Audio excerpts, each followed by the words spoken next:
Thở vào A Di Đà Phật. Đấy.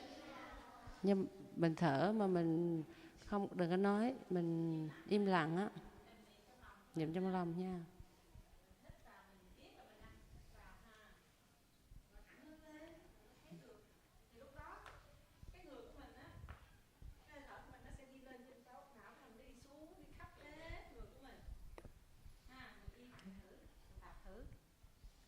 Put your hands together and feel your breath coming from the end of your spine, go all the way up to the brain. Inhale. Do you feel your breath? Do you feel it's in a straight line with your spine? Exhale. One more time. Inhale. Do you really feel your breath in a straight line? Exhale. Inhale. Exhale.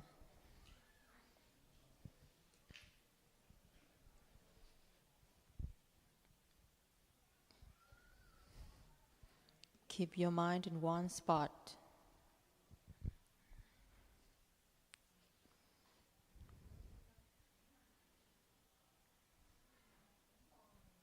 Inhale. Exhale.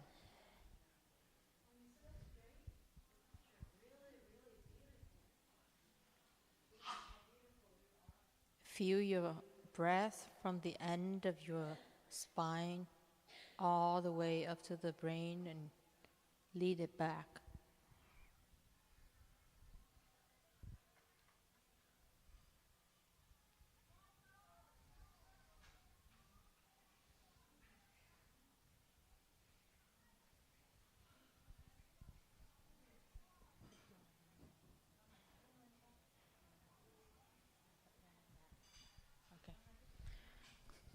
So as you inhale, think to yourself, A-Di, exhale, Đà Phật. Think that to yourself and watch your breath on the tip of your nose. A-Di, Đà Phật. A-Di, Đà Phật. A-Di, Đà Phật.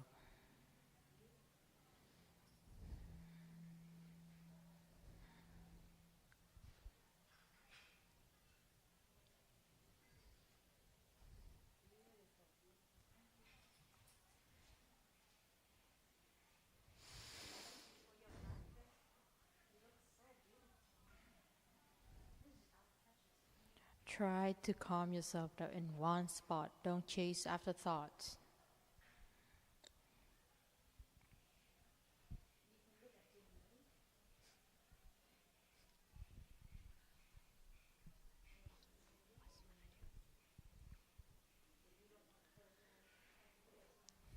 Breathing in, allow a gentle smile to form on your lips.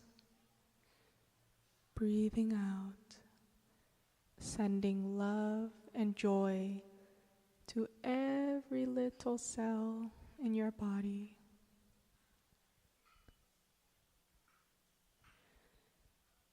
Breathing in, I feel calm. Breathing out, I feel at home. I know that home is where my heart is.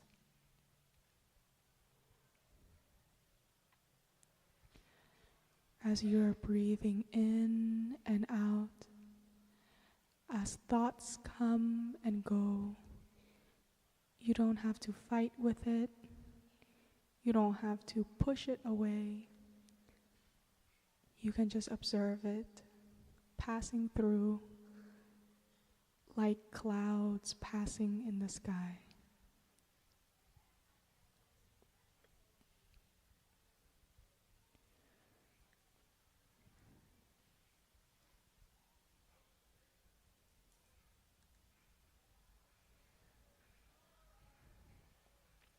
As you breathe in, feel your stomach inflating,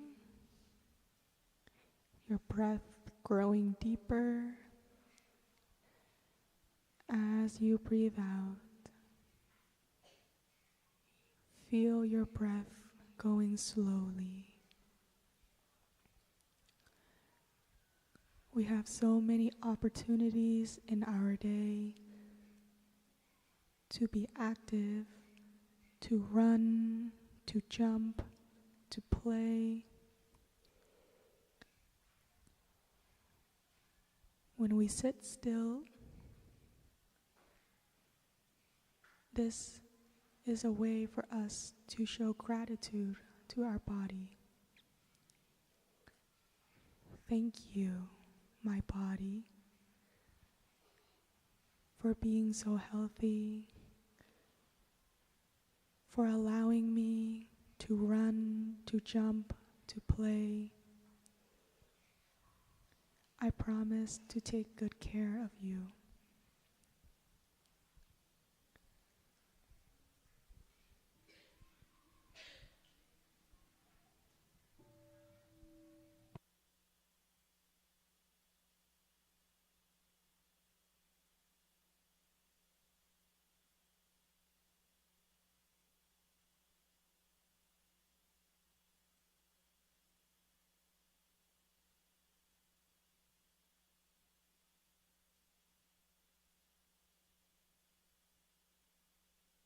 Mình cũng giữ yên lặng như vậy ha. Just like flower, it's bloom. So thank you. So right now, to go with like group 5, can you stand up? Just only group 5, quietly. Rồi mình nhẹ Cảm ơn nhàng các nha, con. nhẹ Cảm ơn nhàng các em mình nha. luôn ha. Rồi mình đi qua bên trái 2 ô gạch. Giỏi quá. Rồi sư cô mời group 5 ngồi xuống ha. Giỏi quá. Mình ngồi thẳng hàng nha. Rồi sư cô mời group 6 mình đứng lên. Cũng yên lặng giống vậy nha. Đẹp lắm. You are so wonderful. I'm so proud. I'm so impressed. I cannot do it at your age. Ok, rồi mình đi qua tiếp 2 ô gạch nha. Tới đây. Đúng rồi, giỏi quá. Rồi, cảm ơn. Group 6 có cần chia bớt ra không? Ok, rồi, đi xuống. Rồi. So just for group 6, can we all divide it into 2 lines? Because it's kind of long over there, so yes, one at a time. So come up here. Good job. Okay. Good, good. Okay. That's okay. So sit down in silence. So is this all? Is this group 6? Can I have a few people like in the back just move to this line so that we can have a straight, even line? Okay. By the show of hands, can I take a survey with everyone here? Who here? 2 people coming up here, from that line coming up here. Who here feels like they could sit for a long time, or maybe at least another 30 minutes after doing that first 5-minute meditation? Hands up. Now, who feels like they would rather sing a song and then sit? Hands up. Hey, revote. I can't see your votes. Okay, who would rather sit for another 30 minutes right now without doing Wow. a song? I have a lot of people like to meditate. And like who would rather do the song and then sit down later to have some chance to get everything out? I guess it's tie then. It's a tie then. All right, we're going to sing the song.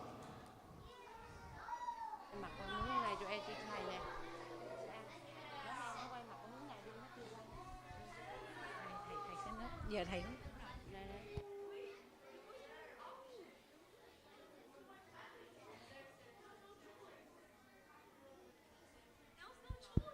Okay.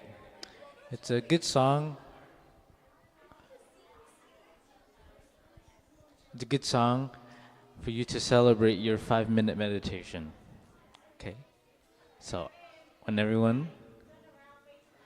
everybody hears the sound of the bell, a small sound of the bell, we will stand up, and Sister Quinn and myself, we will teach you how to sing the song, okay?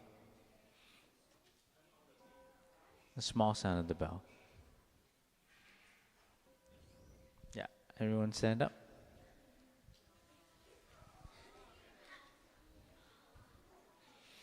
Okay, can everybody see the screen?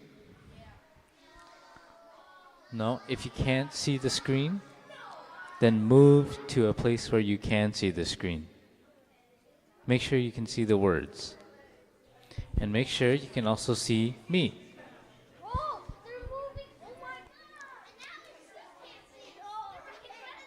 Okay, everyone. If you can see the screen, that's good. Now repeat after me. Can we all step a little bit far behind from the TV? Thank you. Thank you. Would the older sister and brother let the younger sister or brother go to the first row? And whoever taller, please go to the back.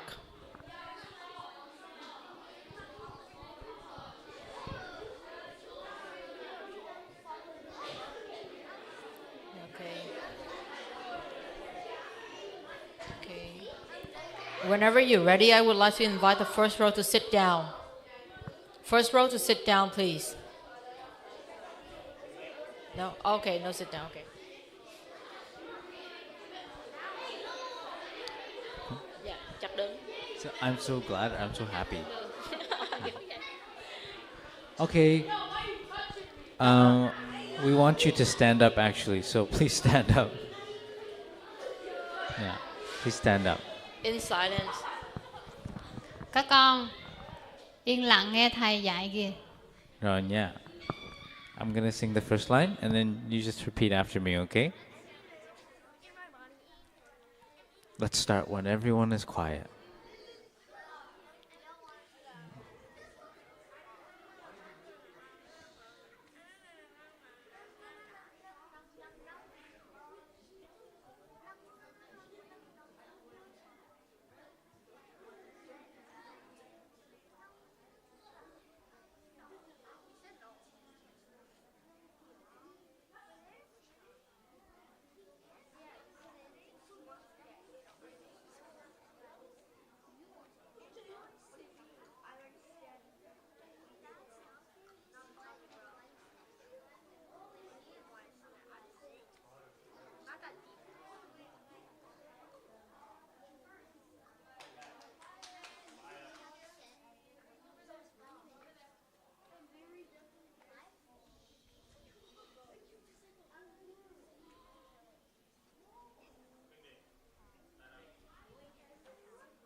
Guys, if you guys are not keeping quiet, Andy's not gonna start.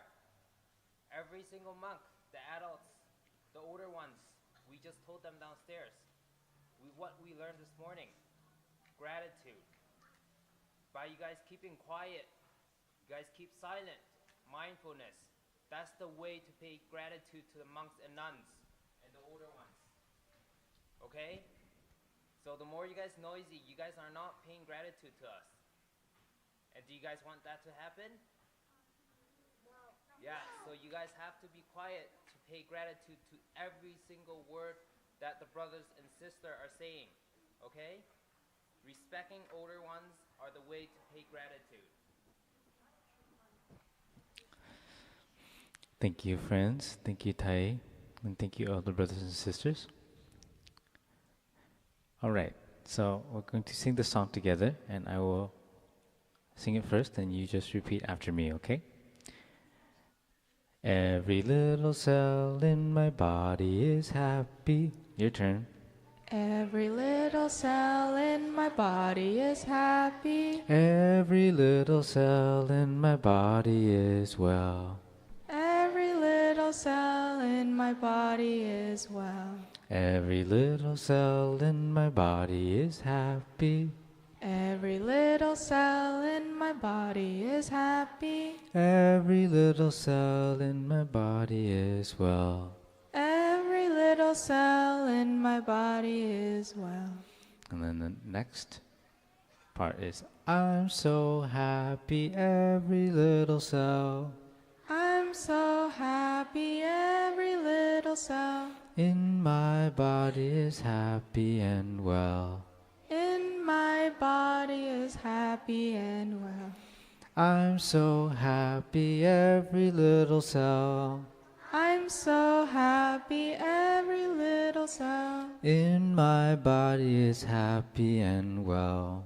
in my body is happy and well. Every little cell in my body is happy. Every little cell in my body is happy. Every little cell in my body is well. Every little cell in my body is well. I'm so happy, every little cell I'm so happy, every little cell in my body is happy and well.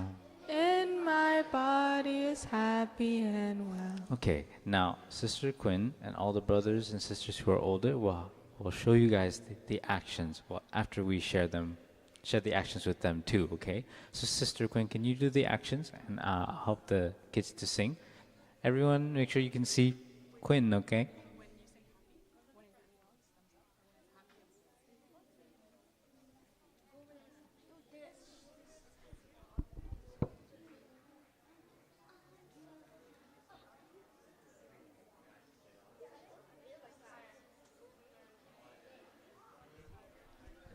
So happy. Okay, can everybody pay attention to Sister Quinn? All right, this is how the song goes. Okay, dear friends, this is a very fun and happy song, so I need all of your fun and happy energy. Do you think you can do that? Good. Okay. Okay, let's start. I'm going to start and Sister Quinn is going to do the actions. So just follow along with Sister Quinn, okay? Every little cell in my body is happy. Every little cell in my body is well. Every little cell in my body is happy. Every little cell in my body is well. I'm so happy, every little cell in my body is happy and well. Cool? It's easy, right? Were the older brothers and sisters able to catch the actions? Okay. So maybe the older brothers and sisters can all stand on that side, and then we can all face our older brothers and sisters. They will dance for you. Every little cell in my body is...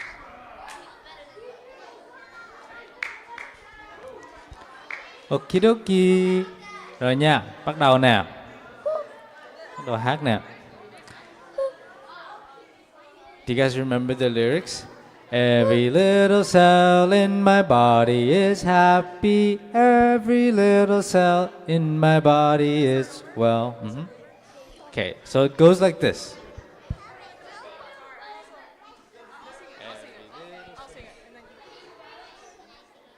Okay, brothers and sisters, make sure you can see Brother Andy. Okay. And all of our older brothers and sisters behind Brother Andy. Okay. Every little sister and brother looked at older sister and brothers, okay? They'll do the act for you.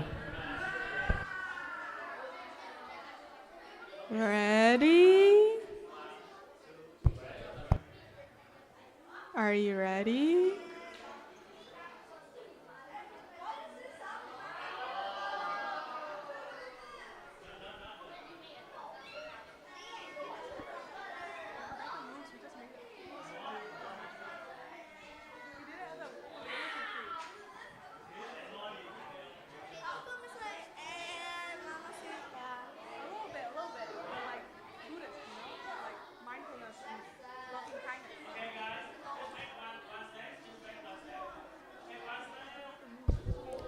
Little brother and sister, move one square back so we can all see the older sister and brothers.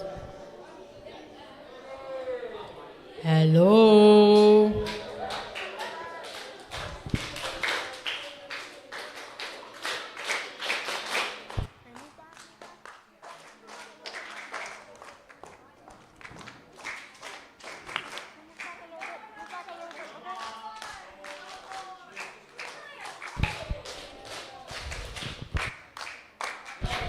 Can everyone stop clapping? Okay, we're gonna start it now.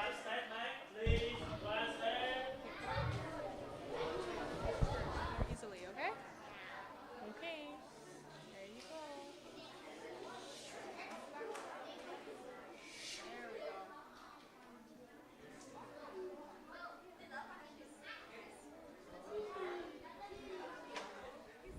Every little cell in my body is happy. Every little cell in my body is well.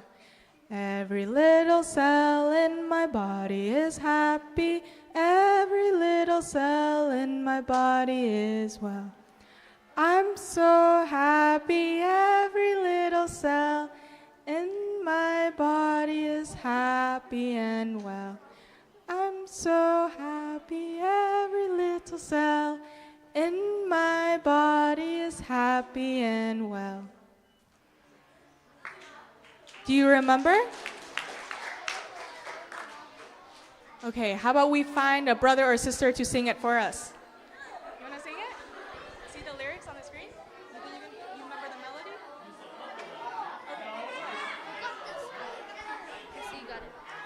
Okay, shh, brothers and sisters. Okay, that was a good. Ready? That was a good round. One more time. Yeah, I'll sing it with you. I'll sing it with you. Right, are you ready? Everybody ready? Hi, back. Every little cell in my body is happy. Every little cell in my body is well. Every little cell in my body is happy. Every little cell in my body is well. I'm so happy. Every little cell in my body is happy and well. I'm so happy. Every little cell in my body is happy and well. And then let's do it faster and faster and faster and faster and faster and faster and faster. Okay? Ready? High back. Every little cell in my body is happy. Every little cell in my body is well. Every little cell in my body is happy. Every little cell in my body is well. I'm so happy. Every little cell in my body is happy and well. I'm so happy. Every little cell in my body is happy and well. Every little cell in my body is happy. Every little cell in my body is well. Every little cell in my body is happy. Every little cell in my body is well. I'm so happy. Every little cell in my body is happy and well. I'm so happy. Every little cell in my body is happy and well. Every little cell in my body is happy. Every little cell in my body is well. Every little cell in my body is happy. Every little cell in my body is well. I'm so happy. Every little cell in my body is happy and well. I'm so happy. Every little cell in my body is happy and well. Every little cell in my body is happy. Every little cell in my body is well. Every little cell in my body is happy. Every little cell in my body is well. I'm so happy. Every little cell in my body is happy and well. I'm so happy. Every little cell in my body is happy and well. Every little cell in my body is happy. Every little cell in my body is well. Every little cell in my body is happy. Every little cell in my body is well. I'm so happy. Every little cell in my body is happy and well. I'm so happy. Every little cell in my body is happy and well. Every little cell in my body is happy. Every little cell in my body is well. Okay, give yourselves a round of applause. Okay, now that all of our cells are well and happy, let us come back to our breathing by the 3 sounds of the bell. Okay, thở vào, thở ra.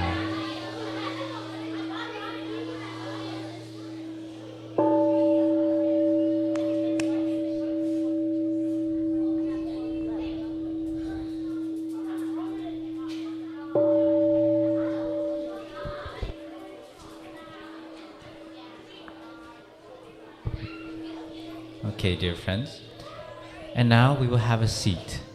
You can sit and turn towards the turn towards the TV. Turn towards the TV.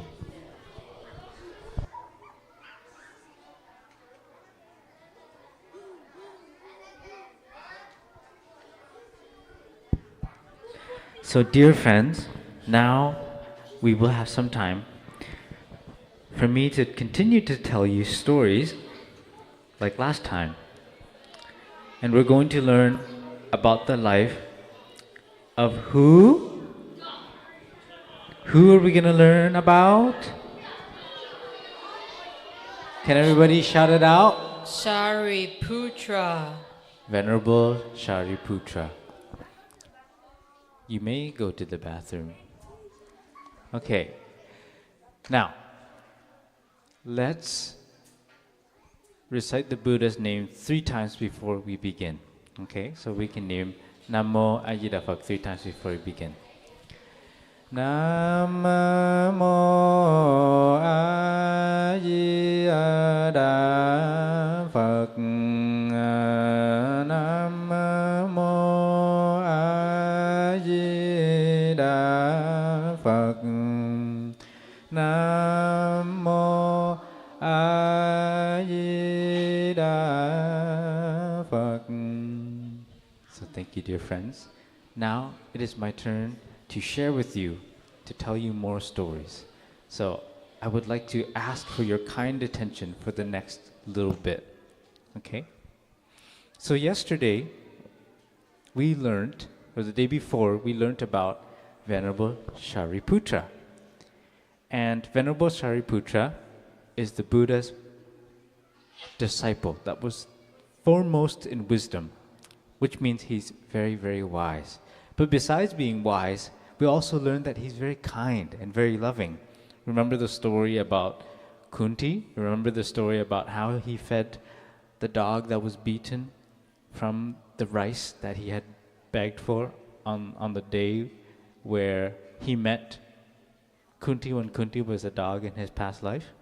We remember that Venerable Shariputra fed rice from his alms bowl. In the Buddha's time, you were only allowed to eat 1 meal a day. And sometimes, if it's past noon hour and you haven't been able to get food, that means that you will not be eating for that whole entire day. So could you imagine giving your only meal that you had to a hungry dog? That meant that Venerable Shariputra probably ate less that day, or maybe he didn't eat at all because he gave all of the rice in his bowl to a hurt dog on the side of the road. So we were talking about his life last time, and we were talking about how he has a best friend, Venerable Moggallana Ngai Muking Ling. And my bad, last time I told you his name when he was younger, Ngai Muking Ling's name was Mogali, and that's not right.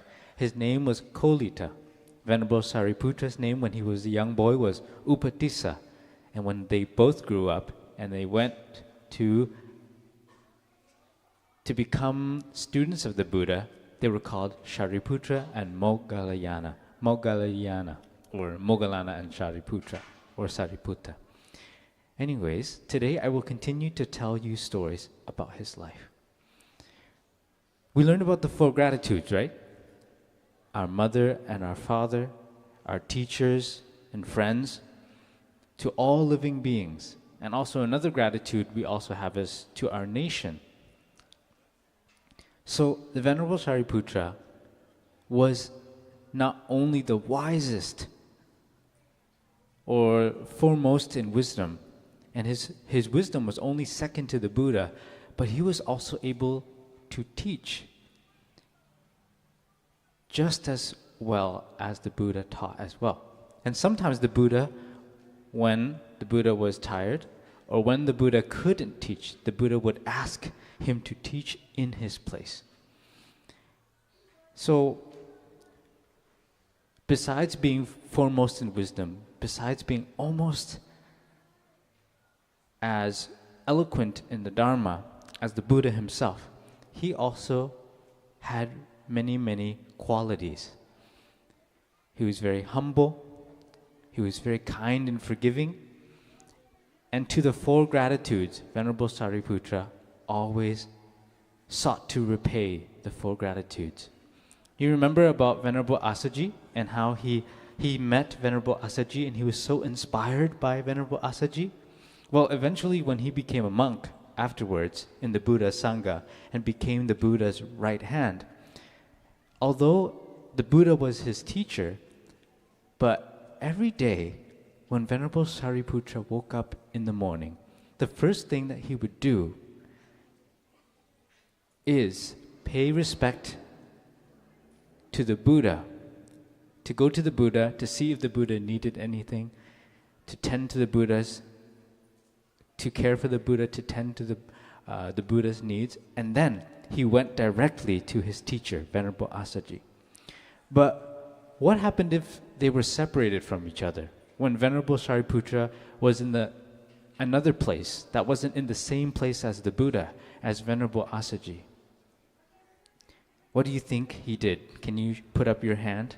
If you can guess and get the right answer, I'll give you a prize.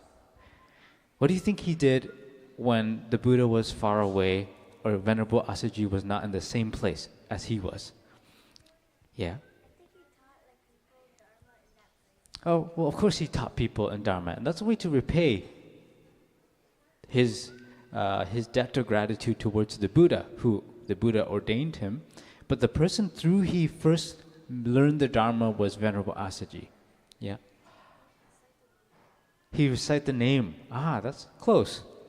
Every day when he woke up, the first thing he would do is he would determine which direction the Buddha and which direction the Venerable Asaji was in. Turn towards that direction, join his palms together, and salutate that direction. Bow to that direction. So even though he wasn't with his teacher, or even though he wasn't with the person who first introduced him to the teachings, he turned towards wherever that person was, in that direction, and bowed towards his teacher. Isn't that beautiful? And that's how he always, in his heart, remembered his teacher. That's one of the gratitudes, right?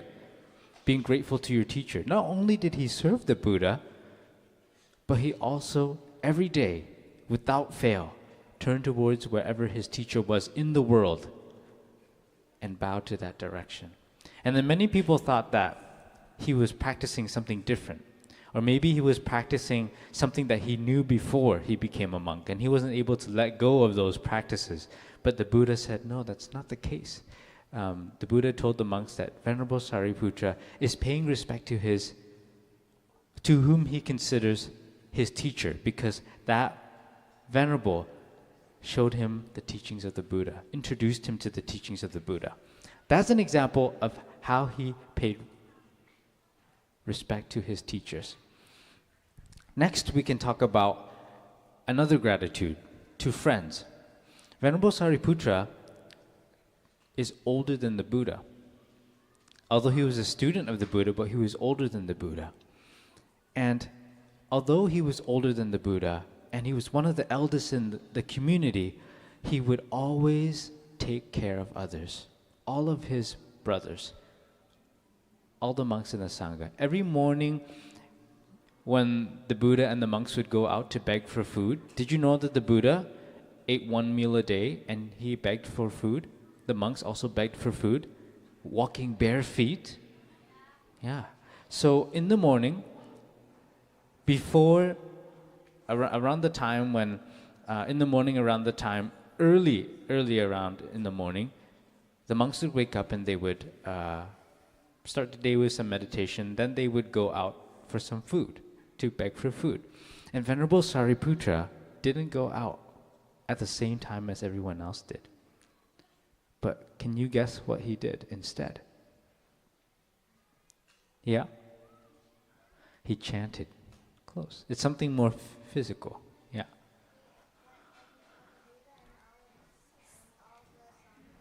Sangha was away. I think he cleaned their area. Yes, he did. He cleaned the area. How did you know that? Wow. You guessed. He did. So he waited for all of the other monks to go get their food. And what he did was he went all around Jetavana Monastery and he swept and he picked up branches and he put back things where they were supposed to be, only because he wanted to make the temple beautiful, the temple clean. And he didn't want guests coming to the temple to see to see any flaw or any disorganization in the temple. And he always wanted people to see the Buddha and the monks in a beautiful way. And then, after he helped to clean up, secretly, you know what else he did? He went to the hall of the sick, where all the monks who were sick, who were not feeling well, were resting. He would go there, give them medicine, ask some young monks, some novices, maybe around the little boys and little girls, around your age, our little boys and girls here, to help tend to the sick monks, to care for the sick monks, because he wanted to teach them that the Buddha said caring for sick people is a happiness, is a virtue. And after he took care of the sick monks, then he would go for his own food. Now, as a chief disciple, meaning as one of the Buddha's greatest helpers, and I guess appointed to be one of the eldest in the Sangha, you would think he walks in the front, right? But whenever the Buddha and the monks went on a long journey, did you also know that the Buddha and the monks did not ride horses, did not go on cars, but they walked on foot from city to city? Yeah. So it would often take days for them to get somewhere. And whenever there was a long journey like that, Venerable Sariputra would always stay in the back instead of walking in the front. Monks have some personal belongings, an umbrella, an alms bowl. Some of them had sandals. And usually as a great disciple, he would stay in the front. If it were for anyone else, probably that a person could become very, very, very full of himself, or very proud to be a great disciple, proud to be a chief disciple. Walk in the front with the Buddha, holding an umbrella, and kind of being the representing face of the Sangha. But he didn't do that. He stayed in the back to do what? He made sure that the younger monks were taken care of, that no one left them behind. He made sure that the monks that were sick and were old were taken care of. And often he would stay behind with the monks that couldn't move fast, monks that were sick and had wounds on their body, to apply medicine and oils to them. So what happened was, when the Sangha got to a place, Venerable Sariputra was often behind, although he was a chief disciple. And when they got to their destination, all the monks would find a place to sleep, find a place to stay the night. The Venerable Sariputra always ended up coming late. Or one time he ended up coming last, and you know what happened? There was no place for him to sleep. And you know what he did? He made a tent out of his robe. You see the yellow robes that we Suthai wear during chanting? Venerable Sariputra made a small tent out of that, and he sat and he rested under that tent for the night. And from then on, the Buddha said, monks, you should always give the better accommodation. You should always give the better seating to senior monks. And that was a rule that the Buddha made after that. Another story about Venerable Sariputra is one time he had his robe was hanging down. There were monks had 3 robes in those days: an outer robe, an inner robe, and kind of like undergarments, basically like underwear, but it wasn't really like underwear in the sense that we know of as today. And it was just a piece of fabric wrapped around, and his underrobe was hanging out. And one little novice around your age pointed it out to him.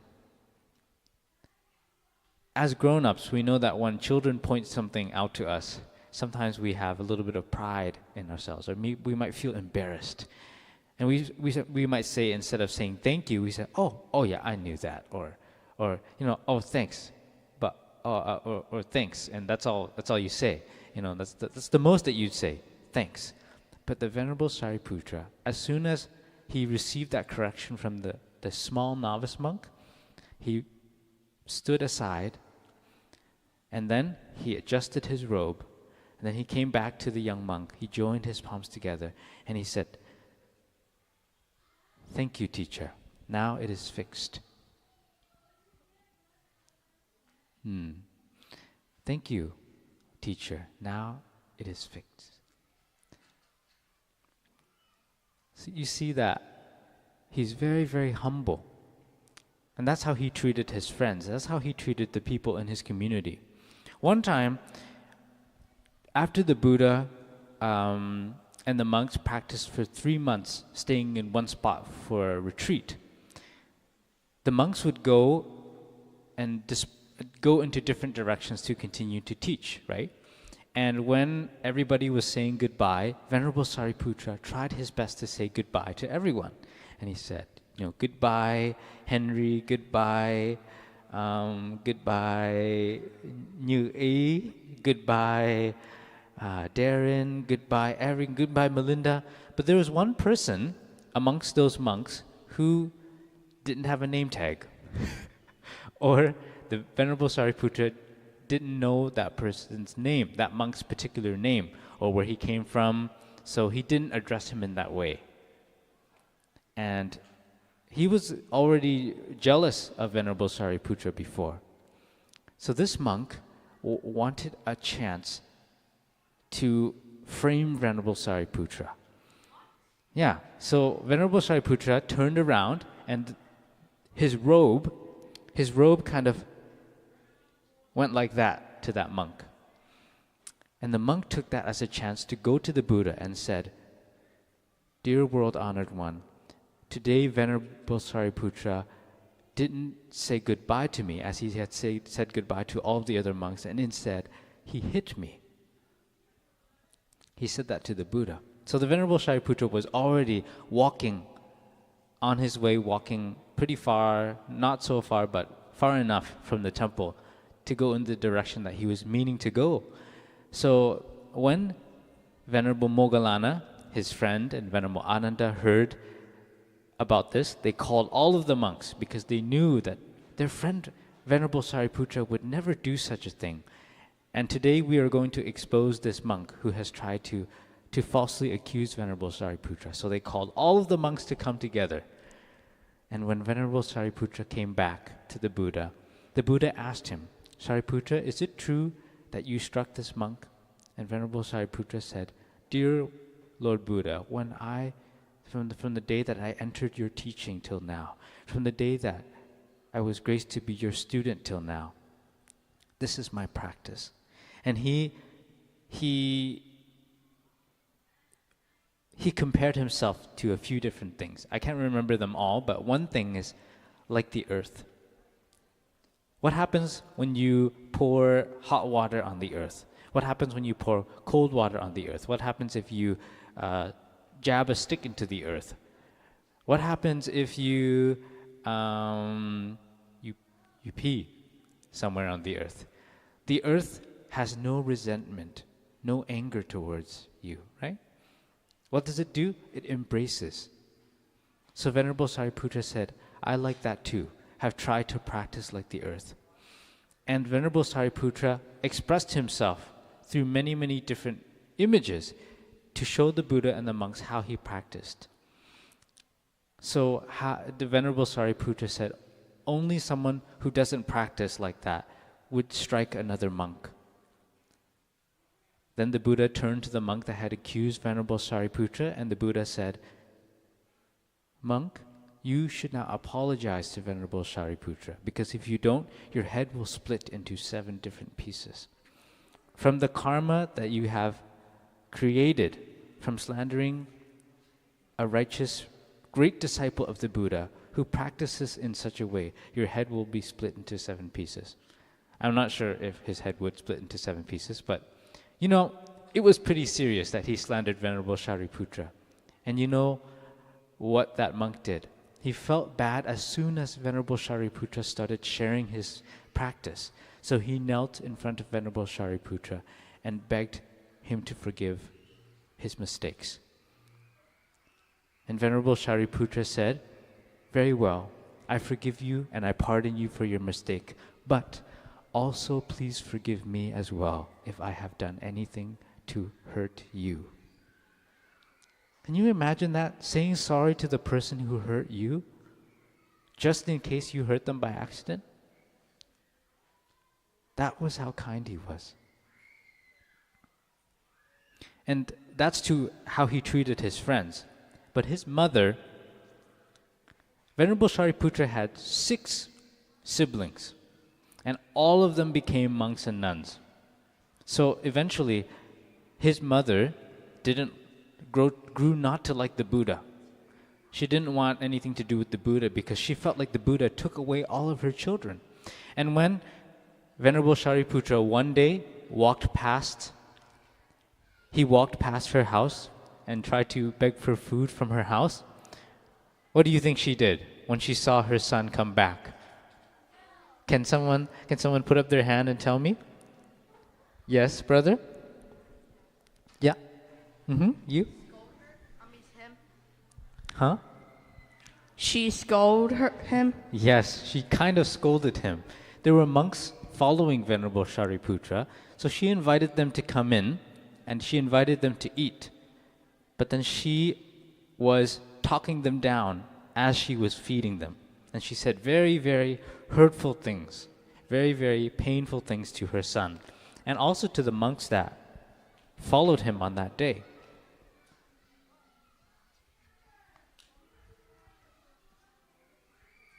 Basically, this is what she said. You want to hear what she said? His mother gave him a seat and served him with food, but she did so, and she uttered abusive words. "Oh, you eater of others' leavings," she said. "When you fail to get leavings of sour rice gruel, you go from house to house among strangers, licking the leavings off of the backs of ladles. And so it was for this that you gave up 80 crores of wealth to become a monk. You have ruined me. Now, go on, eat."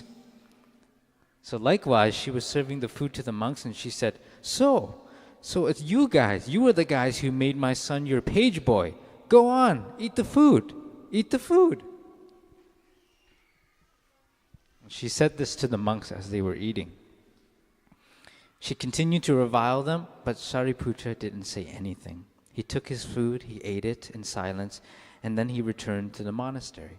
And when the Buddha heard of this incident, the Buddha taught this verse: "He that is free from anger, who performs his duties faithfully, he guards the precepts and is free from desire. He that has subdued himself, he that wears his last body, it is I call a Brahmin." So this verse is not that important. I'm not going to explain it to you, but essentially the Buddha praised Venerable Sariputra. But how do you think he repaid his mother? Now here's the cool part. The Buddha and Venerable Sariputra had a very deep relationship from many lives ago. And before the Buddha passed away, Venerable Sariputra one day was sitting and he was contemplating, did all Buddhas and their chief disciples in the past, did all chief disciples in the past pass away before the Buddhas? Should I pass away before a Buddha, my teacher? And he didn't want to see his teacher pass away as well. So he decided that he would ask his teacher to go back to his hometown in Nalaka to pass away. And as an enlightened being, you're free from birth and death. So you can basically pass away with ease if you choose to. So Venerable Sariputra went to the Buddha, knelt at the foot of the Buddha, and also addressed an apology to the Buddha. "Dear Lord Buddha, through the years, the months and days of serving you and becoming your student, I've been so grateful to become a disciple of yours. And if I had done anything, please pardon me." And the Buddha told him, "Shariputra, there is nothing for me to pardon you for." Then he left with an attendant to go back. You remember Kunti? Kunti was the one who followed him back to his home. When he got to his home, his mother was happy because she thought that, oh, maybe he's coming back to the lay life finally. And he was already over 80, but his mother still had hope that he was going to come back and somehow take over the house and become what he was supposed to become, a householder. And as soon as he saw her son, Venerable Sariputra asked his mother, "Mother, I've come back to visit you. Would you please so kindly prepare for me the room for which you have given me birth in? The room for which you have given birth to me in." And so she went to the room, prepared the room for him, organized everything, cleaned up everything for him. And then Venerable Sariputra started to get sick. He had dysentery. If you guys know what dysentery is, I'll give you a prize. Yeah, dysentery. Yeah, it's diarrhea. Yes, he had a very terrible case of diarrhea. Okay, anyways, that's not important. Do you still want to know how he helped his mom? Do you want to see how? Okay, so as his mom was taking care of him, and the novice Kunti was taking care of him and cleaning him up, his mother noticed that late at night there was light coming from his room. And so she observed Venerable Sariputra during the night hours, and she found out that all of the devas, the celestial beings, who she worshipped every day, were coming down to visit Venerable Sariputra late in the night. So all these people who she believed and she worshipped and she thought were so great came down to bow down at the foot of her son's bed to visit her son. And then the next day, she asked her son, "Sariputra, or Upatissa, last night I saw so much light from your room. And then I saw so many celestial beings. Who were they?" And Venerable Sariputra said, "Oh, they were so and so and so." And she said, "Is it true?" And she thought to herself, well, if my son, she started, being a little bit proud of her son. If my son is that cool, then how awesome his teacher must be really awesome.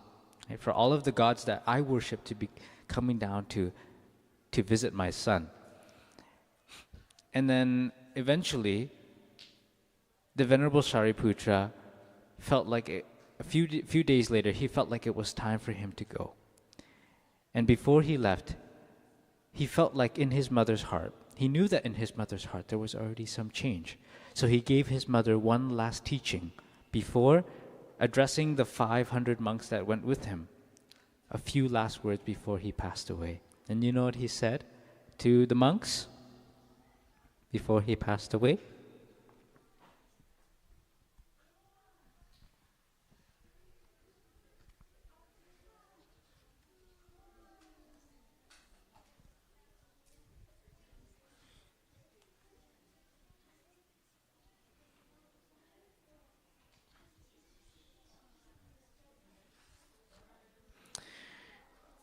He said to the monks around him, "For 44 years I have lived and traveled with you, my brothers. If any deed or word of mine was unpleasant to you, please forgive me." And they replied to him, "Venerable sir, you have never given us the least displeasure, although we have followed you inseparably like your shadow. But may you, Venerable sir, grant forgiveness to us." And then Venerable Shariputra entered into deep meditation, enjoying the meditative states, and passed away peacefully. So now we will watch one final video about Venerable Shariputra, and Sister Quinn will help us to read the subtitles. So for our younger brothers and sisters who have trouble reading subtitles, you have to pay special attention so we can listen to Sister Quinn, okay? Sister Quinn?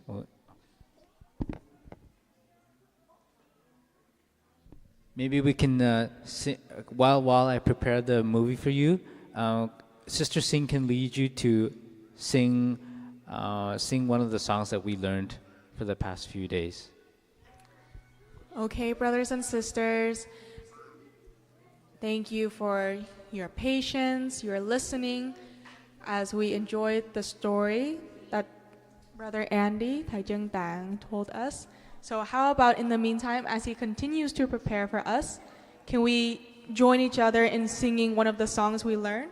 Who here remembers Ingratitude from the very first day? Really? Are you sure? I think more of you remember it. I think once I sing it, you'll remember. Okay, but just to be sure, let's go line by line, okay? It's an easy song though, so don't worry. So this song is the song that we learned on the very first day of the retreat when we first started. And it's on the theme of gratitude.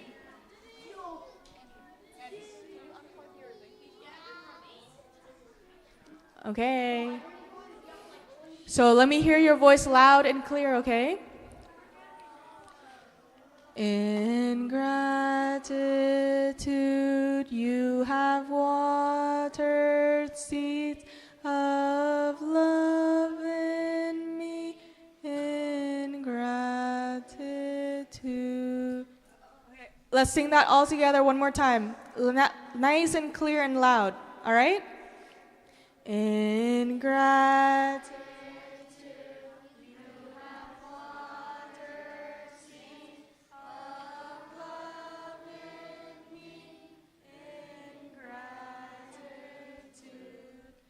In gratitude, you will water seeds of love in someone too.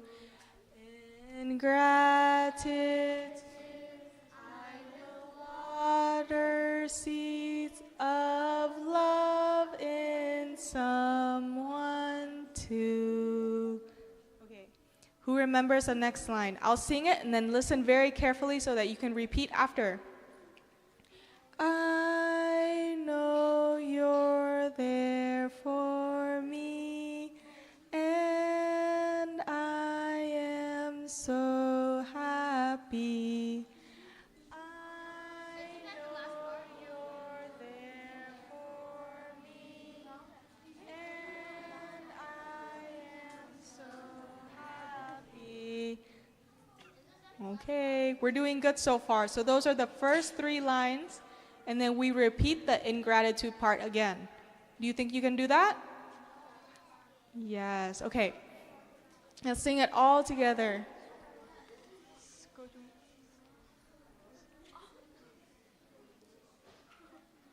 Okay, from the top. And 1, 2, 3. In gratitude, you have watered seeds of love in me. In gratitude, I will water seeds of love in some. 我是一名网络创业大师，今天特别开心，和我2位伙伴来自不同州的、不同国家的2位创业伙伴汇集在一起，我们都是快乐的网络创业妈妈。Hello， 大家好，我是李长。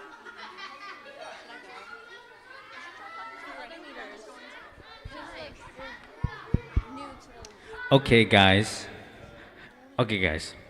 Just to tie it up so then everything makes sense to you before we go into this. Why am I talking about Venerable Sariputra? What does he have to do with your practice? What does he have to do with the Pure Land tradition? What does he have to do with reciting Amitabha Buddha's name? Well, when we remember Amitabha Buddha's name, we're also doing it to express gratitude to him for his vows, to express gratitude to the Bodhisattvas, Wang Am Teji, and all the Pure Land masters also who transmitted these teachings to us. There's 3 main sutras in the Pure Land school. One of them, the shortest one, is the Amitabha Sutra. And guess who the Buddha picked out of all the monks in the audience to address during this teaching? Can you shout it out loud? Yes, the Venerable Shariputra. So essentially, he's kind of considered one of the Pure Land patriarchs, although we don't really notice it. But if it wasn't for him, well, basically, it was no accident that the Buddha picked Venerable Shariputra. The Buddha doesn't do things just because. He has a particular intention. Everything has meaning. And because of this choice, now when we practice the teachings of the Buddha, especially when we recite the Buddha's name, we have more faith. Because Venerable Shariputra was only second to the Buddha himself. And yet the Buddha chose him, the wisest of all disciples, to give this teaching, right? And it shows that this teaching is not just simple. It is simple, but it's simple but deep. And even from the most clever, spiritually advanced people to people who are the most common or perhaps less capable in terms of intelligence or spiritual capacity, they can all be happy and profit from this teaching. So we understand that Venerable Shariputra is a manifestation of the Buddha's compassion. The Buddha wanted us to see that, wow, the Venerable Shariputra, being so great as that, was happy to receive and teach this teaching. So we should do it as well, okay? And how do we repay him? How do we repay Venerable Sariputra's kindness? How do we do it? We be kind, we can recite the Buddha's name, right? Okay. All right, now let's watch the video.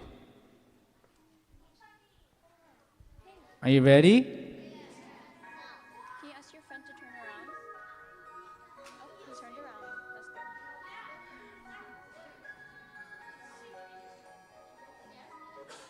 I have 109 in basketball. Period.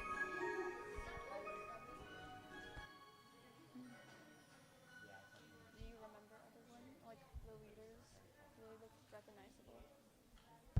All Buddhas share a common path, and the process of cultivation is very long. For each and every Buddha, although each Buddha has their own special vows,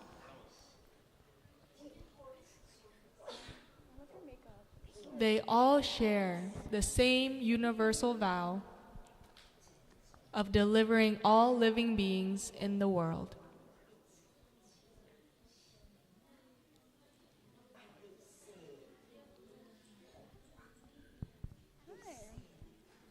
Living beings are incalculable,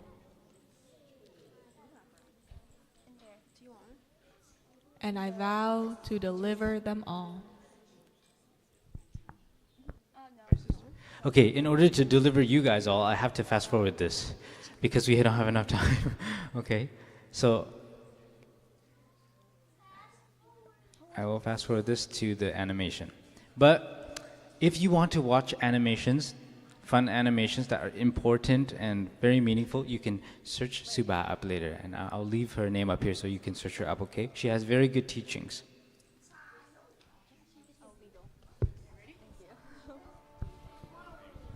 Shariputra and the Stingy Elder. In Travasti, there was an elder who was very wealthy. Everyone envied him very much. Yet, the more the people admired his wealth, the more he valued riches and money.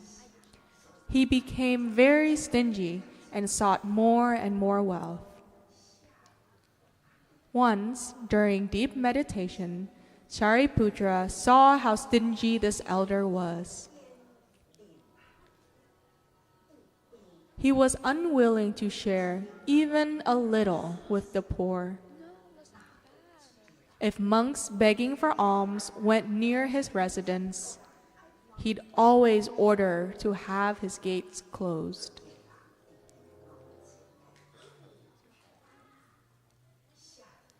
Shariputra was resolved to guide the elder. One day, before mealtime, the gates were to be closed, but Shariputra entered before they had shut. Seeing that Shariputra had come in, the elder scolded his gatekeeper angrily. The gatekeeper said, "I didn't see him either." The elder paid no heed to Shariputra. When his servant served him dinner, the elder simply ate his meal and ignored Shariputra, standing there within his sight.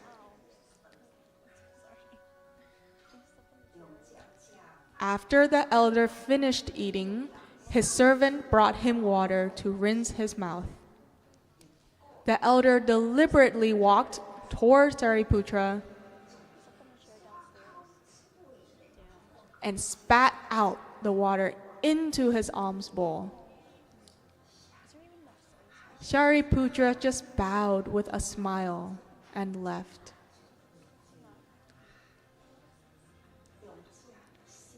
The elder then felt guilty, thinking, "Why did I do such a thing? He is a venerable monk. Would he do anything bad to me?" Feeling anxious, he ordered his servant, "Follow that monastic practitioner quickly and see what he'll do with the water." The servant watched Shariputra closely. Shariputra thought, "This water that the elder spat out is hard to come by. How should I use it to create blessings for him?" As he had sowed blessings in the past, he can live a life of abundance now. Yet, he has become deluded again. His stinginess and greed and his arrogance towards monastic practitioners will lead to great suffering in his future lives. How am I to save him? An idea came to him. He mixed the water with some soil and put the mixture on the path where the Buddha would pass and walk on.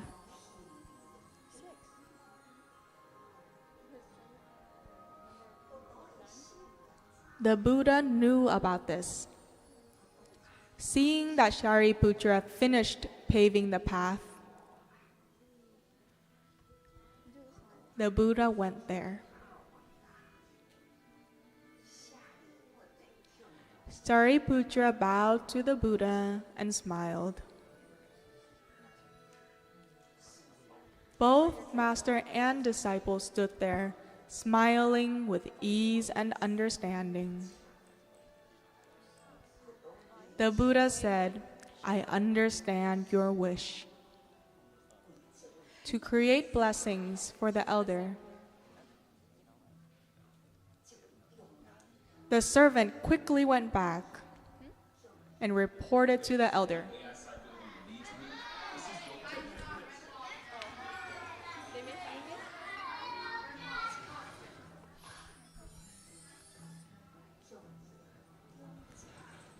So he went back and reported to the elder what he had seen and heard. Hearing his words, the elder was remorseful and saw how merciful the Buddha and Shariputra were. He brought his entire family and all his servants to visit the Buddha.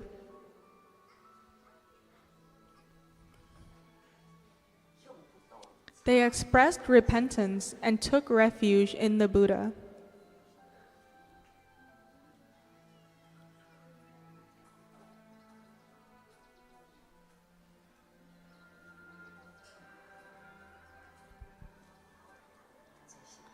This is how Shariputra mixed the water with soil to deliver the elder. This is cultivating both blessings and wisdom by giving reverently and diligently without rest. Indeed, this is how we should cultivate. Each and every spiritual cultivator, even Shariputra himself, went through the same process.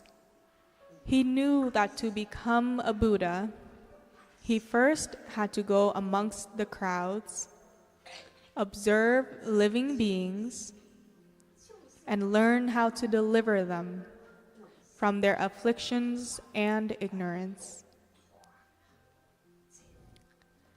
This is what we must all learn and cultivate.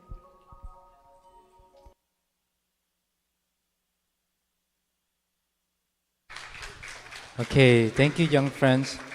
So, can we recite the Buddha's name and be good children to thank Venerable Shariputra for his teachings? Yeah! Okay, now we'll listen to a sound of the bell.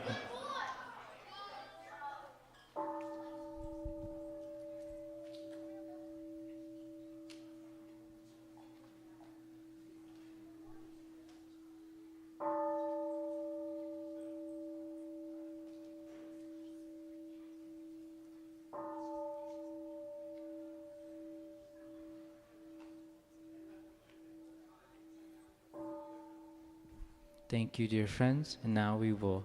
You're free to go. You're free to go play. But remember, don't forget Venerable Shariputra. Don't forget Venerable Shariputra.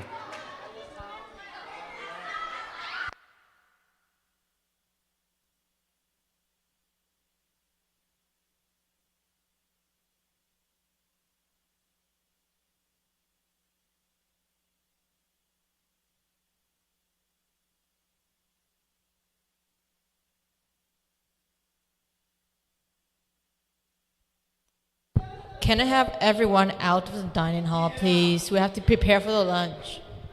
Everyone, please go outside and play. Thank you. Thank you.